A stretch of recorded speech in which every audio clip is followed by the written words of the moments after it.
Avant que quelqu'un ne cherche à vous donner des explications miracles, des trucs magiques, des trucs fantaisistes, ou alors que quelqu'un cherche à vous vendre la diète miracle, je rappelle, pour perdre du gras, il faut être dans un déficit calorique. Donc, c'est-à-dire qu'on veut chercher à dépenser plus d'énergie qu'on en consomme.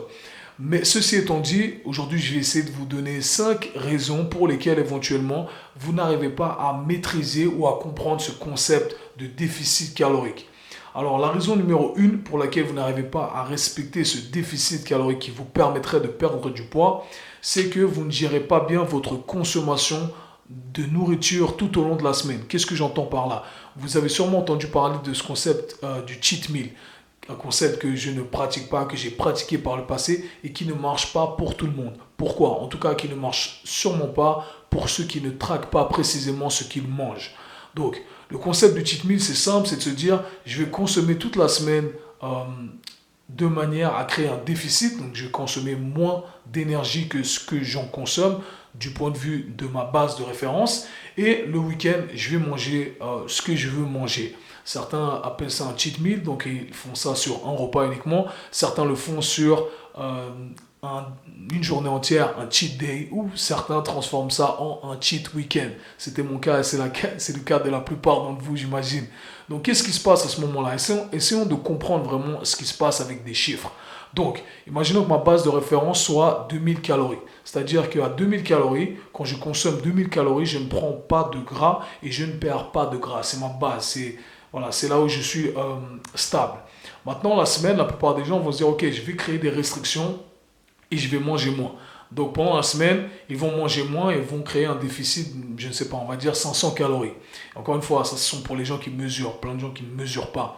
Euh, donc pendant la semaine, ils vont consommer 1500 calories sur 5 jours. Donc vous consommez 1500 calories sur 5 jours et le week-end, vous vous dites, ok, bah, j'ai fait mon travail la semaine, donc le week-end, je vais me faire une petite faveur et je vais manger ce que je veux manger, je vais me faire plaisir. Et c'est là l'erreur numéro 1 que tout le monde fait et les gens qui ne comprennent pas, qui ne travaillent pas de manière professionnelle, n'arrivent pas à avoir de résultats. Donc essayons de comprendre un peu ce qui se passe. Le week-end, quand vous consommez un repas, c'est très facile de consommer 5000 calories, 4000 calories en un repas. Croyez-moi, c'est très simple. Et si vous le faites sur 2 repas, par exemple le samedi, vous mangez dehors à midi, vous mangez dehors le soir, et pareil le dimanche, eh ben, vous allez voir que c'est très facile de monter en calories. Même si vous mangez 2500 calories, croyez-moi, avec deux trois sauces, c'est vite fait. Et quand vous mangez dehors, c'est ce qui se passe. Maintenant, utilisons des chiffres parce que moi, j'aime être objectif et utiliser des chiffres. Donc, imaginons qu'on tienne notre déficit calorique tout au long de la semaine. Parce que ce qui va compter au final, c'est la consommation totale à la fin de la semaine. Donc, ce que je vais consommer à la fin de la semaine, ça va me dire, ok, je vais prendre du poids ou je vais perdre du poids. Maintenant, si je consomme 1500 calories toute la semaine, donc 1500 fois 7, j'aurais consommé 10 000 ou je devrais consommer 10 500 calories à la fin de la semaine pour perdre du poids. Maintenant, ce qui se passe, c'est que la plupart des gens vont consommer 1500 calories du lundi au vendredi, donc pendant 5 jours, ce qui va faire 7500 calories. Et en réserve, donc 10 500 moins 7500, vous avez donc une réserve de 3000 calories pour tout le week-end. Je ne sais même pas pourquoi j'ai fait le calcul, très simple. Samedi et dimanche, ok?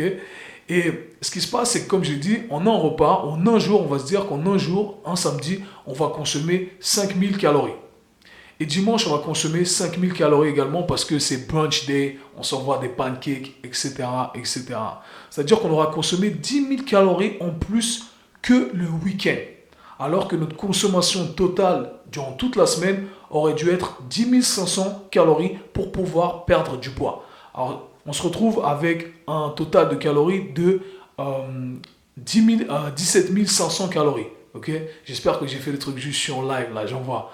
D'accord? Donc, on voulait créer un déficit calorique parce qu'on s'est dit on a mangé bien toute la semaine, mais le week-end on a déconné, on a exagéré parce qu'on croyait avoir mangé normalement ou alors juste fait un petit plaisir. Mais malheureusement, le petit plaisir suffit, s'est transformé en un écart conséquent et c'est pour ça que tu prends du gras. Deuxième raison pour laquelle vous ne pouvez pas, vous ne perdez pas de poids, vous ne perdez pas de gras. Vous pensez que les aliments sains ne font pas prendre de poids. Et encore une fois, je reviens à ce que j'ai dit auparavant, la prise de gras ne dépend que de votre balance énergétique. Que vous mangiez bien ou que vous ne mangiez pas bien. C'est vrai que quand on mange des vrais aliments, voilà, on a de la densité dans nos plats. Donc 500 calories de salade, c'est un grand bol. 500 calories de chicken wing, c'est une chicken wing. Donc bien entendu que la densité n'est pas la même, mais la valeur énergétique est la même. Qu'est-ce que j'entends par là? J'entends souvent les gens dire, ah oui, je mange ça, mais c'est du bon gras. Oui, mais ça, c'est du bon ci, c'est du bon ça. On s'en fout. On n'en a rien à foutre. Si vous dépassez votre base de référence en calories, vous allez prendre du gras. Donc, je donne un exemple. Quand vous prenez une cuillère à soupe d'huile d'olive, l'huile d'olive, c'est du bon gras, certes, mais c'est 200 et quelques calories. Maintenant, vous en prenez 3 à 4 quand vous mettez ça dans votre salade. Vous faites ça 2 fois par jour. Ah, mais je mange de la salade et je mange sain. Mais oui, mais tu continues à prendre du gras. Pourquoi, Suzy? Hashtag je suis Suzy. Parce que, tout simplement, vous êtes en excès calorique. Maintenant, les gens qui me disent aussi, oh, mais je snack, je prends des snacks et je prends des noix. Je préfère prendre des noix parce que les noix, c'est sain. Oui, ou un paquet d'amandes, peu importe. Un paquet d'amandes, quand vous mangez un paquet d'amandes entier ou de noix de cajou, ça représente 2000 calories. Juste le paquet. Et croyez-moi, ça, on les enfile à la suite. Donc encore une fois, c'est une question de balance énergétique.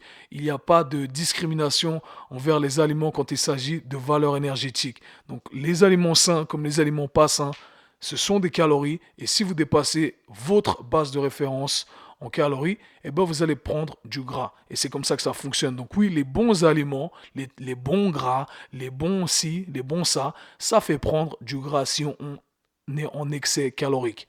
La troisième raison pour laquelle vous ne perdriez peut-être pas de poids est la suivante. Et ça, c'est un cas que je retrouve souvent avec ma clientèle féminine qui m'engage après avoir testé plusieurs trucs. Et aussi des hommes qui font ça également, bien entendu. Alors, c'est le concept de manger moins et en faire plus. Erreur numéro un, recette principale pour l'échec. Je vous le dis clairement. Donc, ce qui se passe, c'est que les gens se lèvent un bon matin et se disent, OK, je vais perdre du poids. Et ils décident de réduire les calories qu'ils consomment euh, de manière conséquente. Donc, ils commencent à manger moins. Et en parallèle, ils se disent également, ben, je vais commencer à faire plus de sport. Donc, on déséquilibre la balance des deux côtés parce que vous êtes passé du couch potato à rien faire du tout, à commencer à faire du sport. D'accord? Donc, on crée déjà un déficit rien qu'avec l'activité physique. On dépense plus d'énergie. Et de l'autre côté, on réduit les calories. Alors, ce qui se passe pendant un moment, peut-être on perd du poids au début, mais après, ce qui va se passer, c'est qu'on va commencer à mettre notre corps dans un état de survie. On va créer ce choc à notre corps parce que notre corps, on ne lui donne pas assez d'aliments, on ne lui donne pas assez de calories pour pouvoir faire en sorte que tout fonctionne bien. On va commencer à créer des dysfonctionnements au niveau de notre métabolisme. Vous allez avoir des problèmes hormonaux, vous allez avoir des problèmes de la thyroïde et tout d'un coup, votre métabolisme va commencer à se ralentir. Donc, qu'est-ce que ça veut dire? Ça veut dire que au bout d'un moment, votre corps va se dire, hey, moi, j'ai besoin d'énergie pour pouvoir faire toutes les activités que tu me demandes de faire. Mais malheureusement, vu que vous êtes dans cet état d'esprit où vous voulez absolument perdre du poids rapidement, vous ne donnez pas assez d'énergie, de nourriture à votre corps. Alors, ce qui se passe, c'est que votre corps va faire la chose suivante. Votre corps va se dire, OK, maintenant, j'ai pas assez de calories pour pouvoir survivre, donc je vais faire en sorte de ralentir mon métabolisme. C'est-à-dire que je vais faire en sorte de ne pas exécuter toutes les procédures chimiques qui devraient se passer en harmonie dans votre corps afin que tout se passe bien. Il va se dire, ok, je vais couper ça, je vais couper ça et je vais couper ça. Et c'est là où vous avez des problèmes, vous développez des problèmes hormonaux. D'accord? Parce que votre corps va pas vous laisser mourir, il va se dire, ok, je vais juste arrêter deux, trois mécanismes afin que je puisse continuer à vivre. C'est aussi simple que ça. Vous mettez votre corps dans un état de survie. Je rappelle que le corps ne sait pas ce qu'est une diète. Donc ça, c'est très important à comprendre. Et ce qui se passe, c'est que votre corps il va se dire, OK, je vais établir une nouvelle base de référence. Donc, prenons encore le concept des 2000 calories que j'ai mentionné auparavant. Avant, les 2000 calories étaient votre base de référence. Donc, à 2000 calories, vous ne prenez pas de poids, vous ne perdez pas de poids. Et là, au bout d'un moment, vous vous dites, OK, je vais perdre du poids, je vais faire ce régime. Donc, vous descendez, vous consommez 1500 calories, pour prendre le même exemple qu'auparavant. Et vous commencez à faire du sport. Donc, vous créez un écart également, un déficit en créant du sport parce que vous dépensez de l'énergie. Et disons que vous vous entraîniez une fois, certains s'entraînent deux fois, encore pire, et vous faites des longues sessions cardio. Donc, vous dépenser, on va dire, 500 calories. D'accord? Donc votre corps se retrouve avec 1000 calories. C'est pas assez de nourriture. Et ça devient votre nouvelle base de référence. Il va dire, OK, 1000 calories, c'est ma base. Maintenant, 1000 calories, c'est là où vous ne prenez pas de poids et vous ne perdez pas de poids. Je suis sûr que je me suis trompé dans les chiffres, mais je suis un peu ému, je suis pressé et j'ai absolument besoin de balancer ce podcast. Revenons à nos moutons. Donc, vous allez choquer votre corps et vous allez établir une nouvelle base de référence. Et là, vous avez votre nouvelle base de référence qui est à 1000 calories. Au bout d'un moment, vous n'allez pas pouvoir soutenir ce rythme. Mangez moins et vous entraînez plus. Donc au bout d'un moment, vous allez revenir à vos anciennes habitudes où vous mangiez 2000 calories. Mais ce qui va se passer, c'est que maintenant votre corps n'a plus la capacité de gérer ces 2000 calories. Avant, votre corps savait utiliser ces 2000 calories pour faire en sorte que tout fonctionne bien. Mais maintenant, votre base de référence, c'est 1000 calories. C'est-à-dire que vous ne prenez pas de poids et vous ne perdez pas de poids à 1000 calories. Mais votre corps ne sait pas faire, ne sait rien faire avec cet excès de 1000 calories que vous lui donnez. Il ne sait plus quoi faire avec. Donc, qu'est-ce qu'il va faire? Il va le stocker en tant que gras. Donc, erreur numéro 1, je vous dis ça, c'est un secret d'état que je balance avec vous, que je vous balance là, c'est vraiment ça. Ne cherchez pas à en faire trop et à manger moins quand vous consommez, quand vous voulez entamer un régime ou quand vous voulez perdre du gras. C'est l'erreur fatale.